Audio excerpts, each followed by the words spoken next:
Sebagian ulama ahli hikmah berkata, sesungguhnya Allah membagi-bagi akhlak kalian sebagaimana Ia membagikan rezeki kepada kalian.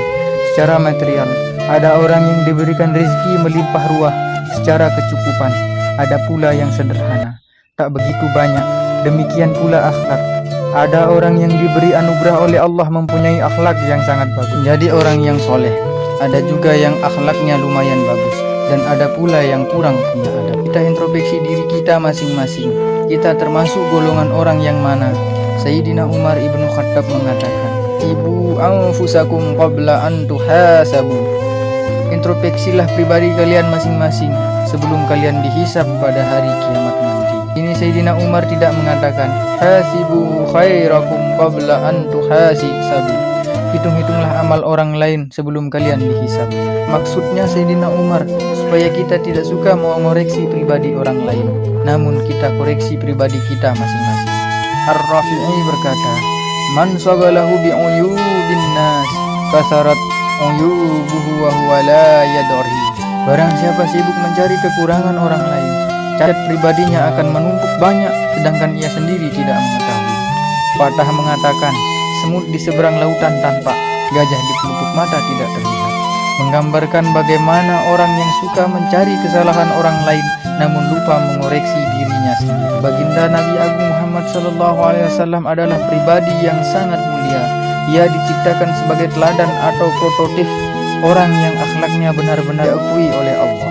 Dalam Al-Quran dengan sanjungan Allah berupa wa innaka la'ala khuluqin azim. Artinya, sesungguhnya kamu Muhammad pasti mempunyai akhlak yang sangat agung. Quran Surat Al-Qalam ayat 4. Nabi Muhammad adalah pribadi yang perhatiannya kepada masyarakat di sekitarnya sangat besar. Keberadaan membuat orang yang di sekitarnya merasa terayuni. Ia tidak pernah merugikan orang lain, apalagi sampai merugikan.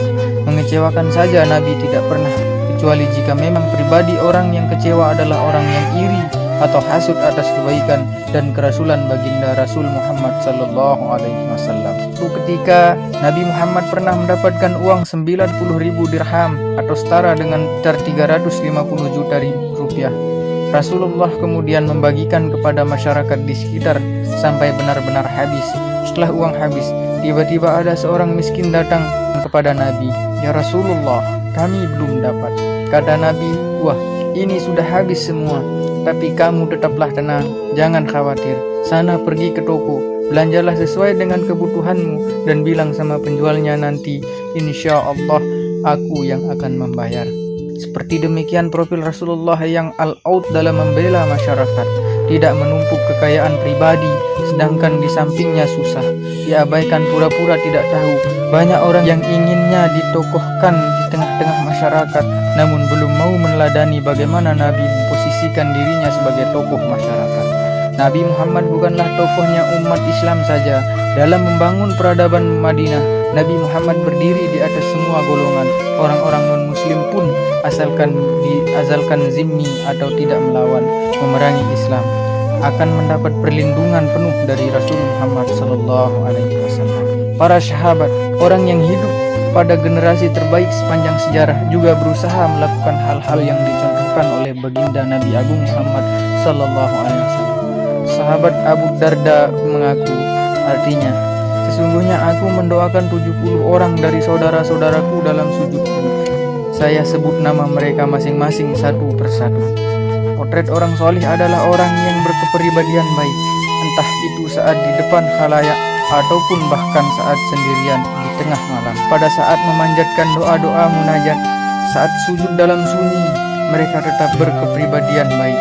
Orang baik bukanlah orang yang apabila ada orang lain ia menghardik setan, namun saat mereka sendiri di kamar atau sejenisnya ia justru memuja setan. Agar kita menjadi orang baik, salah satu caranya adalah melalui berteman dengan orang-orang baik. Ciri-ciri orang yang baik adalah orang yang jika kita semakin mendekat, semakin hari semakin dekat, saat itu pula akan semakin tampak kebaikan-kebaikan yang terang. Yang demikian adalah orang baik. Baliknya, apabila kita berteman kepada seseorang, semakin hari semakin lama semakin tampak keburukan-keburukan yang ia lakukan, berarti orang yang mempunyai tipe seperti ini adalah orang buruk.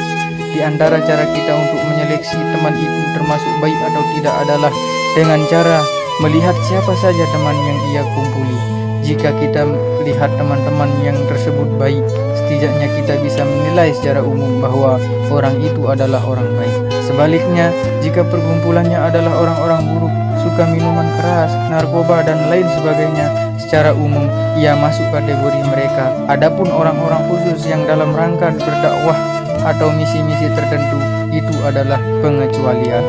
Dalam sebuah syair dikatakan, artinya, jangan menanyakan tentang profil seseorang secara langsung, tanyakan saja bagaimana profil kawan-kawannya, sebab setiap teman akan selalu mengekor kepada sikap orang yang ditemani. Ada sebuah ilmu yang membahas tentang hipnotis. Hipnotis yang kita kenal bisa memasuki alam bawah sadar tersebut bentuknya beraneka ragam. Ada yang melalui tangan, gerakan maupun perkataan. Ada iklan satu produk yang diiklan di televisi dengan diulang-ulang bisa jadi sampai 100 kali sehari. Tujuannya apa? Kalau hanya mengenalkan satu produk, cukup sekali atau 5 kali tayang sudah cukup. Namun bukan begitu.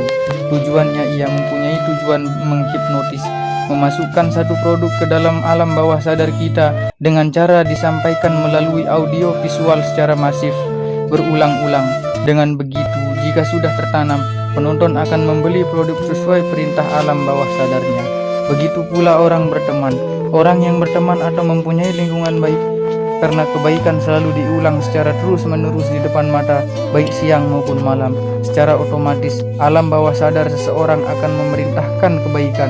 Begitu pula orang yang kumpulnya dengan preman yang suka berkelahi, biasa bergumul dengan tetangga yang suka merumpi, senang menonton sinetron yang isinya pacaran, berkelahi, KDRT, dan lain sebagainya. Jika hal ini berkesinambungan secara terus-menerus akan merusak kepribadian seseorang. Oleh karena itu, Nabi Ibrahim sampai meninggalkan istrinya Hajar dan Ismail di samping Ka'bah persis.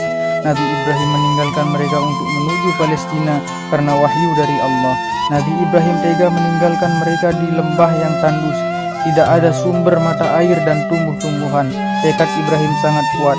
Hanya ada satu alasan meninggalkan mereka di situ, yaitu di lembah yang berada di sisi Baitul Haram, di samping Ka'bah yang mulia. Sehingga harapan Ibrahim adalah karena dekat Ka'bah, nantinya mereka rajin melakukan ibadah kepada Allah berupa sholat. Dalam Al-Quran disebutkan doa Ibrahim yang artinya, "Ya Tuhan kami, sesungguhnya kami menempatkan keturunan kami di sebuah lembah yang tandus. Tidak ada tanaman di samping Baitul Haram. Tuhan kami, supaya mereka menunaikan sholat.